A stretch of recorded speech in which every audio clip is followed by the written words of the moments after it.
তাছাড়া আর কিচ্ছু নয়। আপনাদেরকে এইটুকুই বলছি যে আপনাদের আপনি বললেন মিছিল অনুমতি নেই, সেই জন্য মিছিলটা করা যাবে। আমরা যেতে পারবো তো রাস্তা দিয়ে। আমরা মিছিল করছি না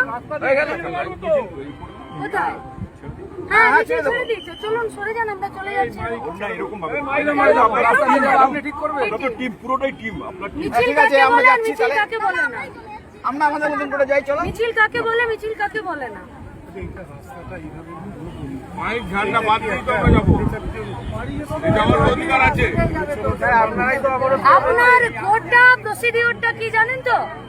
এই নেতৃত্বদের নামে একটা কেস দেবার, আর অন্য কিচ্ছু না। আমরা তৃণমূলের সরকার গোটা রাস্তা দেখেছি, ঠিক আছে। আর আমরা বিজেপির সরকারও দেখছি। বিজেপির সরকারের এটাই কাজ, শুধুমাত্র কেস দিয়ে আর জেলে ভরে রেখে দেওয়া। আর এ তো পশ্চিমবঙ্গে নতুন নয়, গোটা ভারতবর্ষেই দেখছি।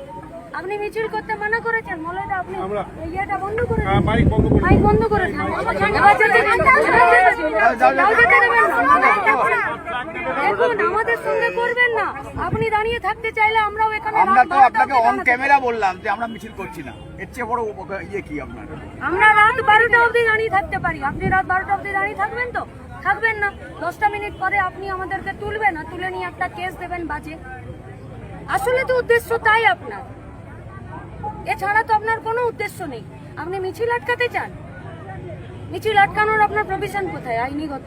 আপনাদের কোনো অনুমতি নেই, আপনাদের মিছিল করার অনুমতি নেই। আমরা মিছিল করছি না। আমরা মিছিল করছি না, বলে তো বলে দিলাম। দিলাম তো আপনাকে, এতবার বলতে হবে বলে। মানে আমরা এখান এদিকে থেকে যাবো তো, করবোটা আমি কি? যাবো এদিকে যাবো। হ্যাঁ, ঠিক করবোটা আছে, কি? চলো। শেষ করার কি আছে? আমরা এই লড়াই শেষ করব কি করব না সেটা কি আপনি ঠিক করে দেবেন? আপনি তো ঠিক করতে পারেন না।